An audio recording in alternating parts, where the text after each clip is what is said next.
So James is, at this point in the game, he's gazing into the mirror of his own anger with his final confrontation with Eddie. Ultimately, Eddie's anger turns into hatred, which kills everything in its wake. James killing Eddie is symbolic for a few reasons. First, it shows that anger left to fester turns to hate and will ultimately destroy oneself, right? Eddie has no belief in himself. He lets people abuse him. You know, Laura calls him a gutless fatso. He doesn't do anything. He doesn't see himself as forgivable, which is why he doesn't go back and say he's sorry when Laura asks him, why don't you just say you were sorry? And eventually he turns that outward, right? And secondly, James has symbolically acknowledged the shame and subsequent hatred within himself and he's rejected this aspect of himself by killing Eddie. So by killing Eddie, James is symbolically rejecting this hatred. The third rung of the alchemical ladder is separation. This process is ruled by the planet Mars. The metal iron and the element sulfur are associated with this step. Sulfur emits a green glow, which alludes to the greenish tint and fog that appears in this part of the game. Have you ever wondered why? It's only this part of the game. You've got this green tint in several of the rooms and you have this fog, right? I mean, if it's a meat locker, that's fine, but why is it green, right? Well, this is why. So separation is a conscious process. So in the spiritual alchemical process, separation takes formerly hidden material of the shadow self and inspects it closely. Some of these parts are rejected and other parts are reintegrated, right? The part he rejects, of course, is the hatred and the self-loathing aspect, right? James is rejecting this part of himself by killing Eddie. This is very symbolic here. Ultimately, this allows James to let go of restraints in order to move closer to attaining his true nature or higher self. When I say higher self, I mean reconciliation of his past and his guilt over Mary's death, right? This is the higher self. This is the integration of all of these fragments, right? This is the atonement or the at-one-ment. This is putting the pieces back together. That's why he's doing all these puzzles. It's just putting the broken pieces back together as best he can. Immediately after killing Eddie, James exits the building and finds himself on the Toluca Lake pier. James finds a boat waiting at the dock and proceeds to row towards the light across the lake. This scene is a ceremony of cleansing and rebirth. Remember, he just killed Eddie. In other words, James has rejected the side of himself that was steeped in shame, self-loathing, and hatred, which was personified by Eddie. Crossing a body of water represents renewal or rebirth of the self. Just in the same way, a baptism, blessing, or even birth involve water, right? So it's very symbolic that James must cross this water after the killing of Eddie. This is a renewal. So James has emerged from his conflict with Eddie as a man that has rejected the old and is now renewed and ready to climb further up the alchemical ladder. He's ready to continue on his path here, right?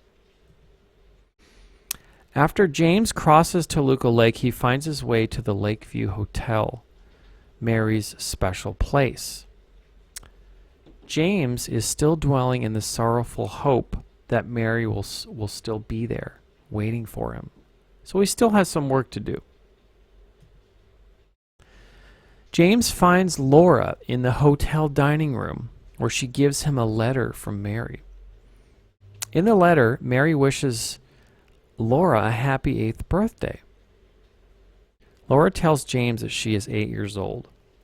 So, of course, James, still in denial about Mary, he is doing the math here, and he's saying to himself, so Mary couldn't have died 3 years ago. So in the sense that James has not reconciled his guilt over her death, Mary is very much still alive in this sense. Or at least her ghost is living in James, right? So the next puzzle is the music box puzzle, right? And James must collect the music box figures of Cinderella, Snow White, and the Little Mermaid. Here is the pattern of 3. Yet again, these are the feminine aspects. These are the broken aspects of the anima, which he must atone or make at one-ment for, bring back together, right? This happens over and over in the game. It's very symbolic. So this is another feminine unification ceremony of the 3 fragmented aspects of the anima of James Sunderland. Solving the music box puzzle means bringing the 3 figures into harmony, which results in obtaining the key to the hotel's 3rd floor. It is this key which leads to the room where Mary and James stayed 3 years ago, right? So what happens if you put the music boxes in the wrong slots? The music doesn't sound right, right? But once you bring them in alignment properly, you hear a song that has perfect harmony, and then you get the key. I mean, so this puzzle is telling us right here that the key, the very key to all of this that James needs, is to reintegrate or to take these fragmented parts of himself, right, through Maria, through Angela, and through Mary, and to unify them into harmony. I mean,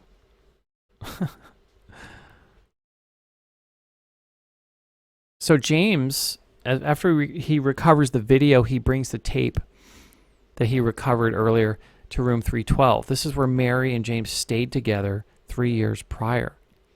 James doesn't seem to be in denial about Mary so much anymore, right? He's not looking for her in this room, if you notice.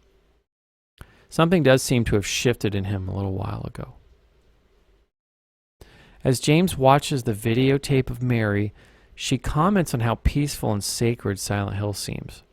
Her illness is alluded to in the video as well. After the video appears to end, there is another segment. This segment shows Mary on her deathbed. Next, James makes what appears to be a swift motion of his hand towards Maria's head. It's hard to tell what's happening. The ambiguity was done intentionally, of course, by Team Silent. Let's take a look at this video.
Oh, there you are, James.